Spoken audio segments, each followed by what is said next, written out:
Hello my dear students, कैसे हैं आप सभी। स्वागत है आप सभी का क्लास के अंदर। मैं कल्याणी त्यागी आप सभी का स्वागत करती हूं आपके आज के इस प्रैक्टिस सेशन के अंदर। आप सभी पूछ भी रहे थे कि मैम अगला प्रैक्टिस सेशन कब होगा। तो आज का जो हमारा प्रश्न, जैसे मैं आपको हर बार कराती हूँ, प्रश्न मैंने इसी तरीके से आपके लिए हैं कि जो अभी तक मैंने टॉपिक आपको कराए हैं। हम कौन कौन से टॉपिक कर चुके हैं? हम अधिगम और अर्जन कर चुके हैं, जो कि आपके ऑलरेडी पढ़ा हुआ है। आप उसको एक बार देखिएगा, उससे समझिएगा। भाषा शिक्षण के सिद्धांत हम कर चुके हैं। और जो हमारा टॉपिक है व्याकरण, भाषा में व्याकरण का महत्व क्या होता है, उसको हम कर चुके हैं। तो आप एक बार उसको भी देखिएगा, क्योंकि जब तक हम टॉपिक के साथ में प्रश्न नहीं करेंगे तो हम एक अच्छा जो तैयारी है उसको हम कह नहीं पाएंगे ना कि हमने बहुत बढ़िया एक तैयारी कर ली है। वो कब होती है बच्चों? वो तब होती है जब हम दोनों पर अपनी पकड़ बना लेते हैं। सीटेट क्योंकि आपका बिल्कुल सर पर रखा गया है। हमारे पास में एक ही महीना है, इस एक महीने में हमें सब कुछ कवर करना होगा। उसमें कुछ ऐसे टॉपिक होंगे जो शायद हमें नहीं आता है या जो हमने नहीं पढ़े हैं। कुछ ऐसे प्रश्न होंगे जो अभी तक भी हमारी प्रैक्टिस के अंदर नहीं आए हैं। मैं पूरी कोशिश ये कर रही हूँ कि मैं आपको ऐसे प्रश्न दूं जैसे प्रश्न आपके पूछे जाते हैं। और यहाँ पर मैं आपको एक ही प्रश्न के अंदर 2-3 प्रकार तो बता ही देती हूँ कि किसी भी प्रश्न को पूछने में किस तरीके से दूसरी तरीके से अगर पूछा जाए तो किस तरीके से पूछा जा सकता है। तो मैं पूरी कोशिश ये भी करूँगी हर प्रश्न के साथ में। उम्मीद है कि आप सब पूरी तरह से तैयार हैं आज के इस सेशन के लिए भी। तो जल्दी से एक बार सभी दोस्त आएंगे और इस सेशन को देखेंगे, एक बार कवर करेंगे कि मुझे कितना आता है और कितना नहीं आता है।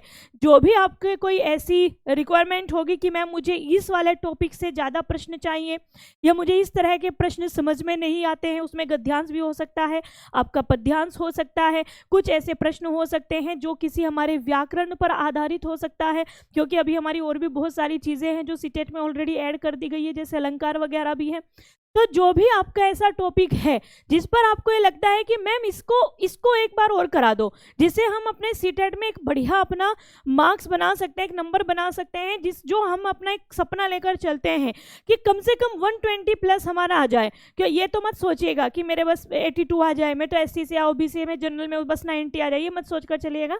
नहीं तो आगे जाकर बहुत दिक्कतों का सामना आपको करना पड़ेगा। क्या क्या दिक्कतें होती है मैं किसी सेशन में आपको बता भी दूंगी कि कहाँ पर किस तरह की प्रॉब्लम्स आपको नंबर को लेकर भी आ सकती हैं। तो अभी तो जो यहाँ पर है, हम बात जो कर रहे हैं वो प्रश्नों की कर रहे हैं। प्रश्नों पर हमें इस तरह से फोकस करना होगा कि हम अपना स्कोर बेहतर कर सके। तो ये तो हुई ज्ञानवर्धक बातें। अब हम यहाँ से थोड़ा सा आगे बढ़ेंगे और सीधा हम बात करेंगे किसकी? अपने प्रश्नों की। प्रश्नों की ओर चलेंगे। पहला प्रश्न जो हमारा रहेगा, मैं आपको बता दूं, ये जो हमारा प्रैक्टिस सेशन है ये हमारा तीसरा प्रैक्टिस सेशन मैं आपको दे रही हूँ। इससे पहले 2 और हो चुके हैं, उनको एक बार सर्च कर लीजिएगा, आपको मिल जाएंगे। अब हम यहाँ से सीधा अपने प्रश्नों की ओर ही चलेंगे और पहला प्रश्न हमारे पास में है ये प्रश्न, ध्यान से पढ़िएगा। बहुभाषिक कक्षा के संदर्भ में आप इनमें से किस गतिविधि को सबसे उचित समझते हैं?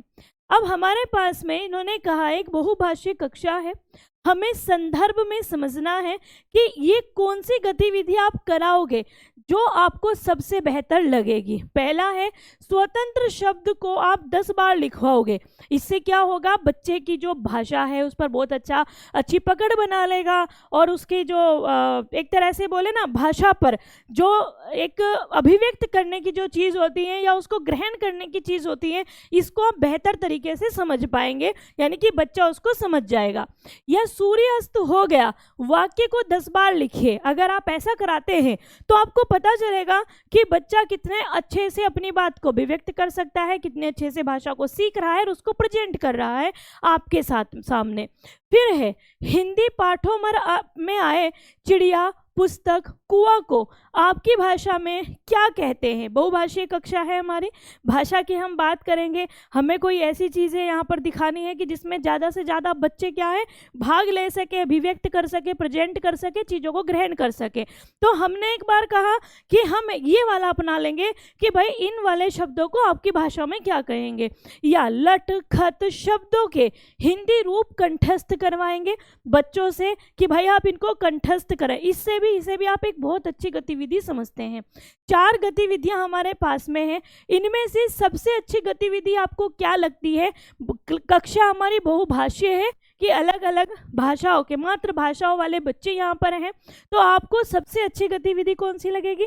बिल्कुल सही गतिविधि कौन सी हमारी? सी, कि हिंदी पाठों में आए चिड़िया, पुस्तक, कुआं को आपकी भाषा में क्या कहते हैं।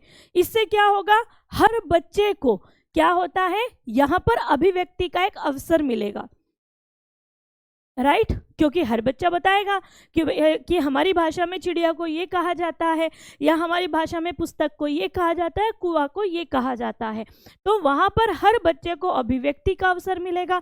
आपको भी, मतलब जो दूसरे बच्चे होंगे उनको कुछ नए शब्द सीखने का मौका मिलेगा, उनको पता चलेगा कि इसके लिए हम ये वाला शब्द भी प्रयोग कर सकते हैं। तो ये गतिविधि का सबसे अच्छा ऑप्शन है हमारा। अगले प्रश्न की ओर बढ़ते हैं, प्रश्न नंबर 2। क्वेश्चन नंबर 2 है, कलिका हिंदी भाषा में बोलते समय कई बार अटकती है। अब आप क्या करेंगे? एक स्टूडेंट है, कलिका उसका नाम है, जब वो हिंदी भाषा बोलती है तो वो उसमें कई बार अटकती है। आप क्या करोगे?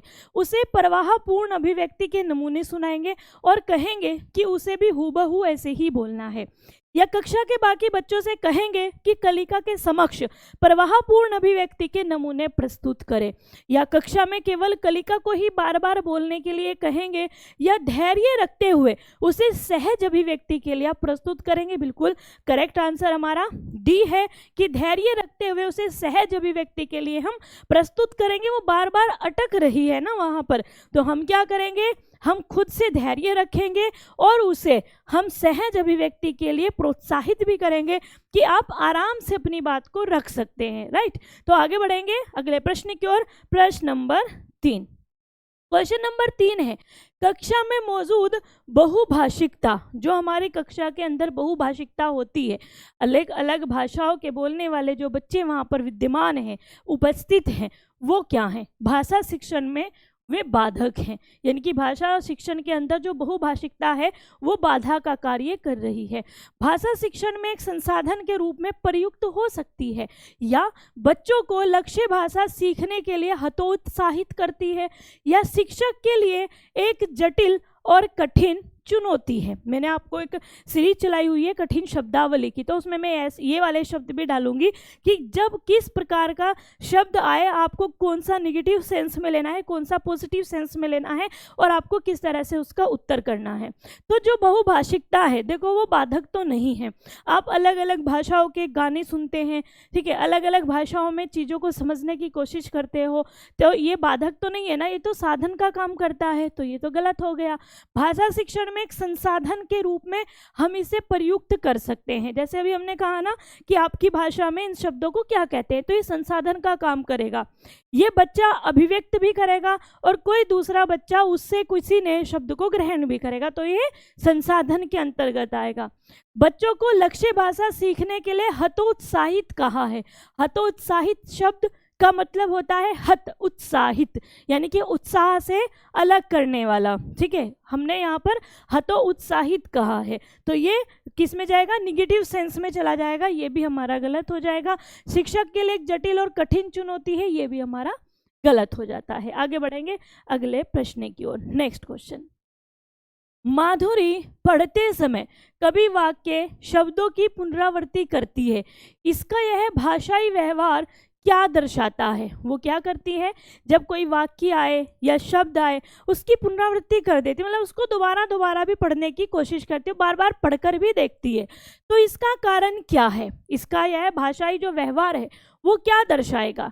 उसे पढ़ना बिल्कुल भी नहीं आता है, वह पढ़ने में ज़्यादा समय लेती है, वह समझ के साथ पढ़ने की कोशिश कर रही है, या वो अटक अटक कर ही पढ़ सकती है। करेक्ट आंसर क्या होगा हमारा? वह समझ के साथ पढ़ने की कोशिश कर रही है, इसीलिए वो शब्दों की पुनरावृत्ति बार बार करती है। हम भी करते हैं ना, जब हमें कोई प्रश्न समझ में नहीं आए तो मैं उस प्रश्न को 1 बार पढ़ूंगी, 2 बार पढ़ूंगी, 3 बार पढ़ूंगी और मुझे वो समझ में आने लगेगा। तो वो समझ के साथ पढ़ने की वहाँ पर कोशिश कर रही है। आगे चलेंगे अगले प्रश्न की ओर। प्रश्न नंबर 5, सुहेल एक लड़का है, 1 साल पहले असम से पंजाब आया है। सुहेल 1 साल पहले ही असम से पंजाब आया है। वह हिंदी भाषा का प्रयोग करते समय त्रुटियां करता है। एक शिक्षक के रूप में आप किस कथन को सही मानते हैं? पहला, सुहेल को बार बार उसकी त्रुटियों के बारे में बताना चाहिए कि वो गलती कर रहा है। सुहेल की मातृभाषा का प्रभाव लक्ष्य भाषा पर नहीं पड़ने देना चाहिए। उसे रोज 1 घंटा हिंदी भाषा के शब्द बोलने का अभ्यास कराना चाहिए। यह सुहेल को भाषा प्रयोग के अधिकाधिक अवसर व प्रोत्साहन देना चाहिए।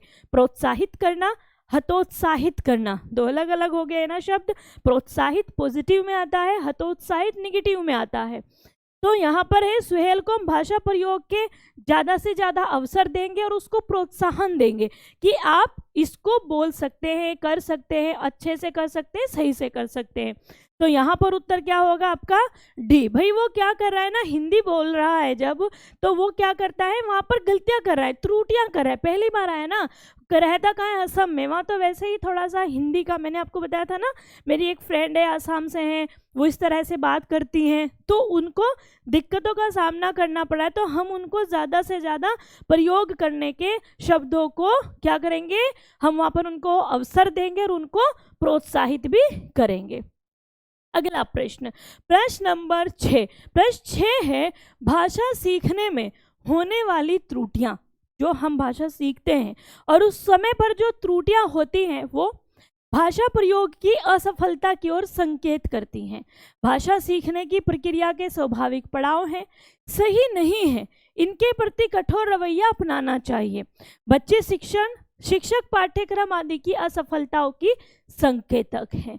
उसने कहा कि भाषा प्रयोग की जो असफलता है ये उसकी ओर हमारा इशारा कर रही है, जो भी भाषा सीखने में गलतियां हो रही हैं। भाषा सीखने की प्रक्रिया के स्वाभाविक पड़ाव होते हैं या ये सही नहीं है और इनके प्रति हमें कठोर रवैया अपनाना चाहिए। या जो बच्चे हैं या शिक्षक हैं पाठ्यक्रम आदि की असफलताओं की संकेतक हैं।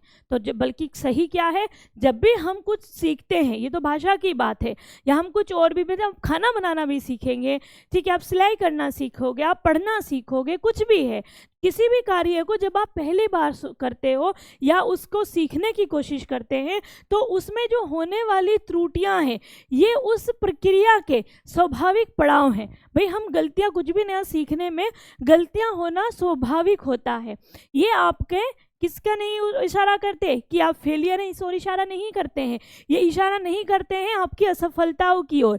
ठीक है, कभी कभी असफल होना भी सफलता की पहली सीढ़ी बन जाता है, क्योंकि जब हम असफल होते हैं और हमारे अंदर एक जज्बा होता है कि मुझे तो सफल होना है, उस समय पर आपके सामने सिर्फ एक ही लक्ष्य होता है, वो है सफलता। और जब हम असफल होते हैं तब हम ज़्यादा सीख लेते हैं चीज़ों से कि इस बार मुझे ये गलती नहीं दोहरानी, और हम फिर जब उठते हैं ना तो हम ऐसे उठते हैं कि उसके बाद तो हमें कोई झुकाने वाला नहीं मिलता है।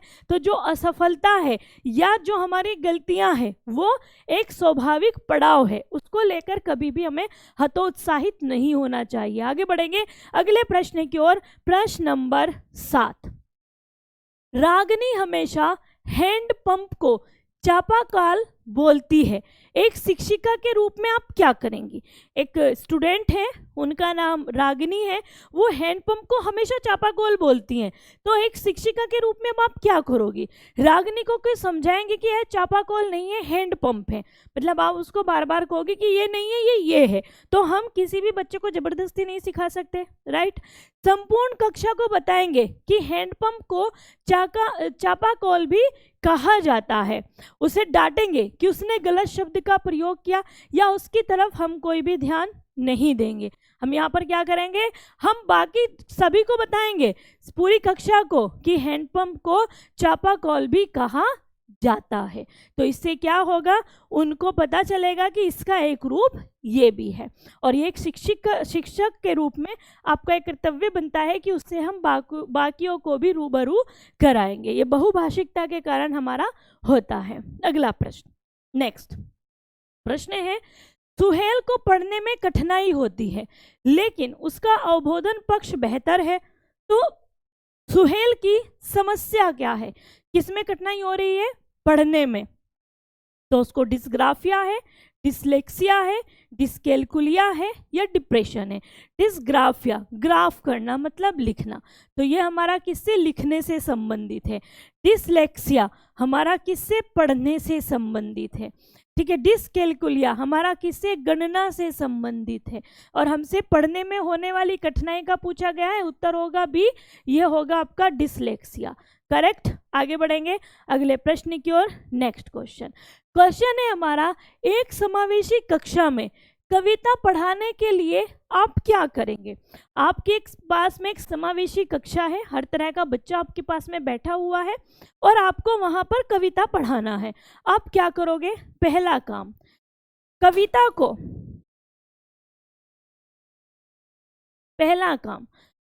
को चार्ट पेपर पर लिखकर बच्चों की पहुंच से दूर दीवार पर लगा देंगे और उसकी ओर संकेत करके कविता जोर जोर से पढ़ेंगे। हम क्या करते हैं, कविता जो भी कविता में पढ़ानी है उसको चार्ट पेपर पर हम लिखेंगे और बच्चों की पहुंच से दूर एक दीवार पर लगा देंगे, फिर जोर जोर से उसको देख देख कर हम उसको पढ़ते रहेंगे। नंबर 2, कविता को टेप रिकॉर्डर से सुनाएंगे ताकि सभी बच्चों पर ध्यान दिया जा सके। नंबर 3, कविता को पढ़ाने के लिए एक से अधिक विधियों का प्रयोग करेंगे ताकि बच्चों को विभिन्न इंद्रियों से अनुभव करने के अवसर मिल सके। नंबर 4, एक ही कविता को 5 बार सुनाएंगे, पाठ करवाएंगे ताकि सभी बच्चों की समझ में आ जाए। आज के समय पर अगर आप स्कूल में जाकर देखेंगे तो वहाँ पर अलग अलग गतिविधियाँ होती हैं। कविता को गाकर सुनाया जाता है, ठीक है, उसको आप भावों से सिखाते हो, राइट। बच्चों के सामने आप उसको प्रोजेक्टर पर भी सिखा सकते हो या टेप रिकॉर्ड से मतलब आप सुना भी सकते हो। अलग अलग विधियाँ हम वहाँ पर सुनाते हैं, जिससे जो बच्चा जिस भी विधि से कनेक्ट होकर सीख पाए वो उससे कनेक्ट होता है और चीज़ों को सीख लेता है। तो हम क्या करते हैं, कविता को पढ़ाने के लिए एक से अधिक विधियों का प्रयोग करेंगे जिससे बच्चों को विभिन्न इंद्रियों से अनुभव करने का अवसर मिल जाएगा। आगे बढ़ेंगे अगले प्रश्न की ओर। अगला प्रश्न है हमारा, बच्चों की भाषा प्रयोग संबंधी त्रुटियों पर अधिक कठोर प्रतिक्रिया व्यक्त करना अथवा उन्हें ही इंगित करते रहना। बच्चों की भाषा प्रयोग संबंधी त्रुटि मतलब गलतियों पर हम क्या कर रहे हैं, अधिक कठोर प्रतिक्रिया व्यक्त करना और उन्हें ही इंगित करते रहना क्या होता है, जरूरी है। इससे बच्चों की भाषा में सुधार होता है। बिल्कुल जरूरी नहीं है, बच्चे स्वयं ही सब सीख जाएंगे। नंबर 3, बच्चों की भाषिक अभिव्यक्ति को अवरुद्ध कर सकता है। नंबर 4, पद्य भाषा शिक्षक का परम दायित्व है। ठीक है, पद्य भाषा शिक्षक का परम दायित्व है। तो अब आप क्या करोगे यहाँ पर, भाई यहाँ पर अलग अलग तरह के आपके पास में कंडीशन दी है। ऐसी कंडीशन में आप क्या करना चाहोगे, आप बार बार अगर कोई त्रुटि हो रही है उस पर आप प्रतिक्रिया भी कर रहे हो और बार बार आप उसको इंगित भी कर रहे हो, मतलब बार बार आप उसको टारगेट भी कर रहे हो उसी बच्चे को, जो भी वो गलती जिसने भी वो की होगी। तो ऐसी कंडीशन में क्या होगा, क्या ये जरूरी है और इससे बच्चों की भाषा में सुधार होता है? नहीं, इससे बच्चे के अंदर हीन भावना या फिर कहीं ना कहीं उसका जो मोरल डाउन होने लगता है, जिससे बच्चा नहीं सीख पाता है और वह अवसाद की ओर जाना शुरू हो जाता है। उसको लगता है कि मैं नहीं सीख पाऊंगा क्योंकि हर बार टीचर मुझे ही तो बोलते हैं, उनको लगता है कि मैं कभी कर ही नहीं सकता। तो बच्चे के भी दिमाग में आ जाता है कि मैं सच में ही नहीं कर सकता हूँ। फिर है ये बिल्कुल भी ज़रूरी नहीं है, ठीक है, बच्चे स्वयं ही सब सीख जाएंगे, राइट। लेकिन अगर मान लो कोई बच्चा है वो बार बार किसी चीज़ पर गलती कर रहा है तो आप वहाँ पर एक कठोर प्रतिक्रिया अपनाइए, ज़रूरी नहीं है ना, ये बात है। उसने कहा कि बिल्कुल ज़रूरी नहीं है, बच्चे स्वयं ही सब सीख जाएंगे, ये एक हद तक बात बिल्कुल सही है। हमने पूछा है कि आपको ये इंगित किसकी ओर कर रहा है, मतलब ये किसको प्रेजेंट कर रहा है, कि अगर हम किसी भी बच्चे को किसी भी त्रुटि पर बार बार कहेंगे, उसको बार बार टारगेट करेंगे, उससे पता है क्या होता है, मेनली बच्चे की जो भाषिक अभिव्यक्ति है, जो बच्चा आपके सामने अभिव्यक्त कर रहा है, वो उसमें अवरुद्ध कर सकता है, मतलब उसमें रुकावट पेश कर सकता है। रुकावट आने से बच्चे का मोरल डाउन होगा और वो आगे कभी भी आपके कहने पर कभी भी वो उस चीज़ को प्रेजेंट नहीं करेगा। तो आंसर होगा हमारा सी। फिर पद्य भाषा शिक्षा का परम दायित्व है, ये तो हमारा नहीं होगा। आगे चलेंगे अगले प्रश्न की ओर। अगला प्रश्न है, एक समावेशी कक्षा में भाषा शिक्षक की किस बिंदु का सबसे अधिक ध्यान रखना चाहिए? एक समावेशी कक्षा में भाषा शिक्षक को किस बिंदु का सर्वाधिक ध्यान रखना चाहिए? नंबर 1, सभी बच्चों की समान रूप से गृह कार्य देना। समावेशी कक्षा है ना, उसमें सामान्य बच्चा भी होगा और एक विकलांग बच्चा भी होगा, ठीक है। फिर है, सभी बच्चों को समान गतिविधियों में शामिल होने के लिए प्रोत्साहन करना। नंबर 3, सभी बच्चों के समान अपेक्षाएं रखना। या नंबर 4, विविध प्रकार की दृश्य श्रव्य सामग्री का उपयोग करना। इसमें कुछ बच्चे जो बी की ओर जाएंगे, मैं उनको पहले ही एक बार बता दूं, उन्होंने कहा है कि सभी बच्चों को समान गतिविधियों में शामिल होने के लिए प्रोत्साहित करना। समावेशी कक्षा है, हमने माना हो सकता है कोई बच्चा ऐसा है जिसके हाथ में प्रॉब्लम है और वो एक सुंदर लेख नहीं लिख सकता है, लेकिन वो दौड़ बहुत अच्छा सकता है। तो क्या हम जो गतिविधि करा रहे हैं सुंदर लेखन की, सुलेख की, आप उस बच्चे को उसमें डालोगे, या उस बच्चे को जहाँ पर दौड़ वो बहुत अच्छा सकता है, जहाँ पर वो पहले आ सकता है, एक अपने अंदर आत्मविश्वास जगा सकता है, उसमें डालोगे? इसमें डालेंगे जिसमें दौड़ लगाएगा बच्चा, उसमें डालेंगे ना। तो हम सभी को समान गतिविधियों में शामिल होने के लिए कभी भी प्रोत्साहित नहीं करेंगे, क्योंकि समावेशी कक्षा है ना, हर बच्चा अलग है, सभी एक से नहीं है। तो जो भी जिसमें बच्चा बेहतर है, हमें बच्चे को उसके अंदर लेकर जाना है। तो हम क्या करेंगे, हम विविध प्रकार की दृश्य श्रव्य सामग्री का उपयोग करेंगे और अलग अलग गतिविधियों का भी वहां पर प्रयोग करेंगे, जिससे बच्चा चीजों को अच्छे से सीख पाएगा। आगे बढ़ेंगे अगले प्रश्न की ओर।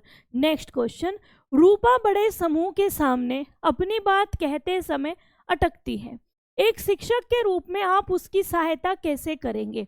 रूपा एक लड़की है, बड़ा समूह है, जैसे ही वो उसके सामने जाती है और अपनी बात को रखती है तो वो क्या करती है बेचारी, अटकने लगती है। तो एक शिक्षक हैं आप, तो उसकी सहायता आप कैसे करोगे? पहला, उसमें बलपूर्वक हम आत्मविश्वास उत्पन्न करेंगे। बलपूर्वक कैसे कर दोगे भाई, मार मार के थोड़े ना करोगे। उसे हमेशा बड़े समूह के सामने बोलने के लिए कहेंगे, हमेशा बड़े सामने, जबकि जैसे बड़े समूह में जाती है वो अटकने लगती है। फिर प्रारंभ में छोटे छोटे समूह में बात करने के भरपूर अवसर देंगे, या उसे बार बार समझाएंगे कि बड़े समूह में किस तरह बोला जाता है। हम यहाँ क्या करेंगे, शुरू में उसे छोटे छोटे समूह में बात करने के अवसर देंगे, जिससे वो किसी बड़े समूह के सामने भी अपनी बात को रख सके। उत्तर होगा सी। आगे बढ़े अगले प्रश्न की ओर। नेक्स्ट क्वेश्चन, अगला प्रश्न है, अपनी कक्षा में समावेशी माहौल का निर्माण करने के लिए, अपनी कक्षा में समावेशी माहौल का निर्माण करने के लिए आप किस बात को सबसे अधिक महत्वपूर्ण मानते हैं? नंबर 1, सभी बच्चों के सभी भाषिक प्रकारों को समान रूप से संपादित करवाना। नंबर 2, विभिन्न प्रकार के दृश्य श्रव्य संसाधनों का आवश्यकता अनुसार उचित प्रयोग। विभिन्न प्रकार के दृश्य श्रव्य संसाधनों का सदैव अनिवार्यतः प्रयोग, यह स्वयं के बोलने की गति को बहुत धीमा करना।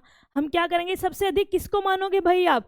सभी बच्चों के सभी भाषिक प्रकारों को समान रूप से संपादित करोगे? नहीं, हम क्या करेंगे, विभिन्न प्रकार के दृश्य श्रव्य संसाधनों का आवश्यकता अनुसार, जिसकी जैसी आवश्यकता है उसके अनुसार उसका उचित प्रयोग करेंगे, जिससे बच्चा बेहतर और हम समावेशी कक्षा में आ जाएंगे। हम एक ऐसी समावेशी कक्षा का निर्माण करेंगे जिसमें हर बच्चा बेहतर तरीके से चीजों के साथ में जुड़ सकेगा और उनको समझ सकेगा।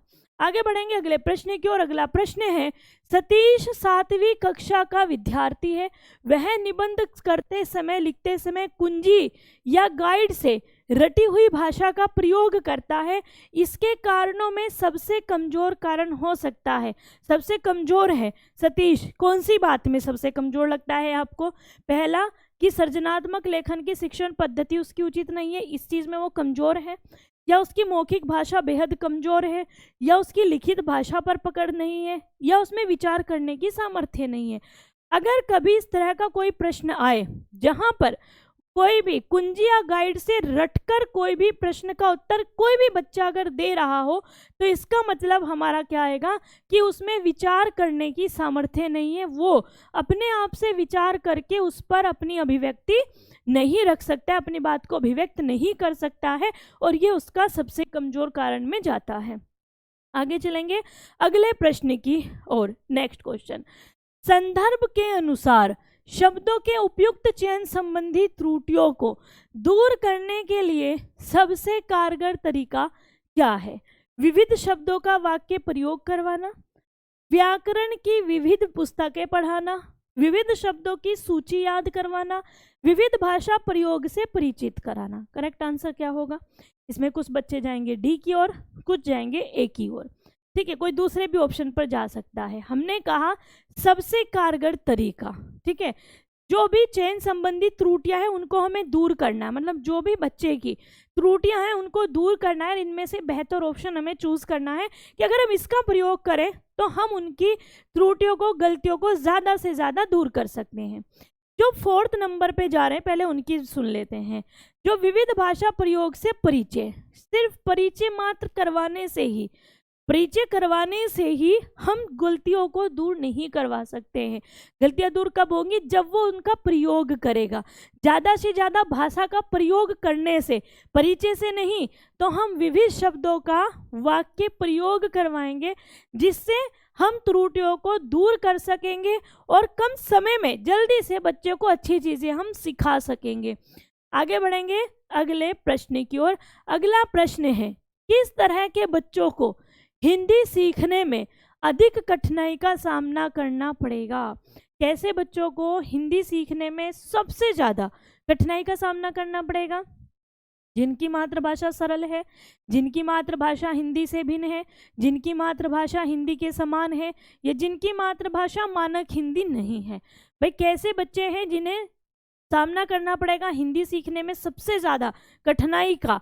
जिनकी मातृभाषा सरल है? नहीं। जिनकी मातृभाषा हिंदी से भिन्न है? बिल्कुल। भाई जिनकी भाषा मातृभाषा हिंदी से अलग होगी उनको हिंदी सीखने में सबसे ज़्यादा कठिनाई होगी। जिनकी मातृभाषा हिंदी के समान है वो जल्दी से सीख लेंगे। जिनकी मातृभाषा मानक हिंदी नहीं है, इससे कोई लेना देना इसका नहीं है। आगे बढ़ेंगे अगले प्रश्न की ओर। प्रश्न नंबर 17, भाषा सीखने में मातृभाषा का व्याघात। बहुत अच्छा प्रश्न है, बहुत बार आ चुका है, बार बार पूछा भी जाता है। पूछा है कि भाषा सीखने में मातृभाषा का व्याघात मतलब प्रभाव। जब हम कभी भी भाषा सीखते हैं तो क्या उस पर मातृभाषा का प्रभाव पड़ता है या नहीं पड़ता है, यह आपको बताना। व्याघात मतलब असर होता है या नहीं होता है, पूर्ण रूप से होता है, नहीं होता है या आंशिक रूप से होता है। जब हम कोई भी भाषा सीख रहे होते हैं तो हम ये तो नहीं कहेंगे कि पूरी तरीके से आपको उस भाषा का असर होगा, आपकी मातृभाषा का उस पर असर पूरी तरीके से होगा। पूरी तरीके से नहीं होता। अगर पूरी तरीके से होता तो हम किसी भी नई भाषा को सीखने में कभी भी आगे नहीं जाते। ठीक है, नहीं होता है ये बात भी गलत है, क्योंकि असर तो पड़ता ही पड़ता है। पूर्ण रूप से ना पड़े लेकिन असर पड़ता है हमारी मातृभाषा का। ठीक है, भाषा सीखने पर असर होगा तो हम जाएंगे किसके साथ में? असर होता है। आंशिक के साथ में भी ना जाएंगे, पूर्ण के साथ में भी नहीं जाएंगे, ना तो पूरी तरह से ना आंशिक। लेकिन इसको हम कह सकते हैं कि व्याघात होता है, असर पड़ता है। तो यहाँ अगर ऐसा प्रश्न आपसे आए, ये प्रश्न बहुत बार आ चुका है, तो आप वहाँ पर किसके साथ में जाओगे? ऑप्शन सी, यानी कि होता है के साथ में। अगला क्वेश्चन नेक्स्ट, प्राथमिक स्तर पर अधिकांशतः बच्चे कविताएं पसंद करते हैं। कैसी पर कविताएं पसंद करते हैं? प्राथमिक स्तर की बात हो रही है, मतलब 1st to 5th की बात कर रहे हैं। तो उस पर कविताएं पसंद करते हैं किस तरह की? छोटी कविताएं पसंद करेंगे, वीर रस से भरी हुई कविताएं पसंद करेंगे, नैतिक मूल्यों से ओतप्रोत कविताएं पसंद करेंगे, या लयपूर्ण कविताएं पसंद करेंगे? बताइएगा आप मुझे, इसका सही उत्तर क्या होना चाहिए। और जो हमारे बहुत समझदार बच्चे हैं जो तीसरे पर भी जा रहे होंगे, तो मैं बता दूं ये आपका आंसर गलत है कि उनको नैतिक मूल्यों से ओतप्रोत कविताएं ज़्यादा पसंद है। अब छोटे छोटे बच्चों का फिर से मुझे वही एग्जाम्पल लेना पड़ता है। आलू के चालू बेटा कहाँ गए थे? बंदर की झोपड़ी में सो रहे थे, बंदर ने लात मारी रो रहे थे। तो क्या आपका ये नैतिक मूल्य से ओतप्रोत है? नहीं है ना, लेकिन लयपूर्ण जरूर है, मजा आता है इसको याद करने में, पढ़ने में। Twinkle twinkle little star, how I wonder what you are, ये सब क्या है? लयपूर्ण कविताएं हैं। हम्प्टी डम्प्टी लयपूर्ण कविताएं हैं। तो जो ऐसी कविताएं, ये मूल्यों से ओतप्रोत नहीं है। आप कहने लगोगे इसमें नैतिक मूल्य भरे पड़े हैं इसलिए बच्चा इनको पसंद करता है, नहीं, ये लयपूर्ण है। बच्चे को आप इनको गाकर सुनाओगे तो बच्चा गा गा कर खुशी खुशी इनको सीख लेता है। तो प्राथमिक स्तर पर ज्यादातर बच्चे कैसी लयपूर्ण कविताएं पसंद करते हैं। आगे चलते हैं अगले प्रश्न की ओर। नेक्स्ट है हमारा प्राथमिक स्तर पर एक अध्यापिका। प्राथमिक स्तर पर यानी कि 1st to 5th वाले की ही बात हम कर रहे हैं। एक अध्यापिका है जो संज्ञा पढ़ाते समय पहले संज्ञा की परिभाषा बताती हैं। पहले उन्होंने क्या कहा? संज्ञा की परिभाषा बताई। उसके बाद उनसे संबंधित उदाहरण समझाए। पहले परिभाषा बताई, फिर उससे संबंधित उदाहरण समझाए। अध्यापिका व्याकरण शिक्षण की कौन सी विधि अपनाती हैं? सूत्र विधि, आगमन विधि, निगमन विधि या फिर प्रत्यक्ष विधि? पहले संज्ञा पढ़ाई फिर उदाहरण बताया, मतलब पहले नियम फिर उदाहरण। तो कौन सी में जाएगा ये? निगमन में। आंसर क्या होगा? सी, करेक्ट। अगर वो पहले उदाहरण बताती और फिर परिभाषा बताती तो किस में चला जाता? आगमन में चला जाता। अगला क्वेश्चन है, प्राथमिक स्तर पर हिंदी भाषा सिखाने का सर्वोपरि उद्देश्य कौन सा है? भाषा की कठिन बातों को सरलता से समझना, भाषा के मानक स्वरूप को पूर्णतः आत्मसात करना, भाषा के व्याकरणिक नियमों को पूर्णतः आत्मसात करना, या भाषा के विभिन्न प्रयोगों की क्षमता का विकास करना। हमने कहा है प्राथमिक स्तर पर हिंदी भाषा सीखने का सर्वोपरि उद्देश्य क्या है, और वो क्या है? भाषा के विभिन्न प्रयोगों की क्षमता का विकास करना। उत्तर हो जाएगा हमारा डी। अगला प्रश्न है हमारा, उच्च प्राथमिक स्तर पर समझकर पढ़ने के संदर्भ में सर्वाधिक महत्वपूर्ण क्या है? उच्च प्राथमिक में चले गए अभी हम यहाँ से ना, 6 to 8 के अंदर चले गए हैं। तो वहां पर समझकर पढ़ने के संदर्भ में सर्वाधिक महत्वपूर्ण है तीव्र गति से पढ़ जाना, लिखित सामग्री में शब्दों की पहचान कर लेना, किसी लिखित सामग्री का निहितार्थ समझ लेना, या बोल बोल कर शुद्ध उच्चारण के साथ पढ़ना। हमें संदर्भ में, मतलब कोई भी पैसेज वगैरह कुछ भी अगर है उसके संदर्भ में हमें शब्दों को समझना है, समझकर पढ़ना है। तो जब हम समझकर पढ़ते हैं तो किस में जाएगा? किसी भी लिखित सामग्री का निहित अर्थ, निहित मतलब उसमें जो समाहित अर्थ है उसको समझ लेना ही सबसे ज्यादा महत्वपूर्ण है। बात समझ में आ गई होगी कि उसमें जो निहित अर्थ है उसको समझना महत्वपूर्ण है। तो ये थे हमारे आज के महत्वपूर्ण 21 क्वेश्चंस। उम्मीद है कि आपको बहुत पसंद आए होंगे, आपको प्रश्न भी समझ में आए होंगे। तो जो हमारी अगली क्लास होगी वो फिर से पहले थ्योरी की होगी। पहले मैं आपको थ्योरी कराऊंगी 2 क्लास के अंदर, फिर थ्योरी कराने के बाद फिर मैं आपको प्रश्न करवाऊंगी। प्रश्न कहाँ से रहेंगे? जो जितना भी पढ़ाऊंगी उसी से रिलेट रहेंगे। एक बार मैं इनको ख़त्म कर दूँ फिर मैं आपको कुछ प्रैक्टिस सेशन भी यहाँ पर दूंगी, जिससे मतलब कुछ ऐसे प्रैक्टिस सेशन जो प्रीवियस ईयर के रहेंगे पूरे, कुछ एनालिसिस भी देंगे। और मैं आपको एक और खबर दे दूँ यहाँ पर कि खबर ये है कि हम आपके लिए जो ऑनलाइन पेपर हुआ था 2021 का, उसके लिए भी हम कुछ चीज़ों को लेकर आ रहे हैं। ठीक है, तो उसके लिए भी तैयार रहिएगा। जो भी आपके पेपर हुए थे ऑनलाइन वाले, उनके एनालिसिस के साथ में पूरी टीम आपके सामने आएगी, जिससे कि वो होने वाले जो आपके पेपर हुए थे, कैसे प्रश्न आए थे, कैसे उनको हैंडल करना था, कैसे उनका उत्तर देना था, इस पर हम बात करेंगे। ठीक है, तो ये गुड न्यूज़ थी आप सबके लिए ही। चलिए तो फिर अब हम चलते हैं बच्चों, फिर मिलेंगे हम अगली क्लास में। तब तक के लिए bye bye students, take care, अपना ध्यान रखिएगा। जय हिंद।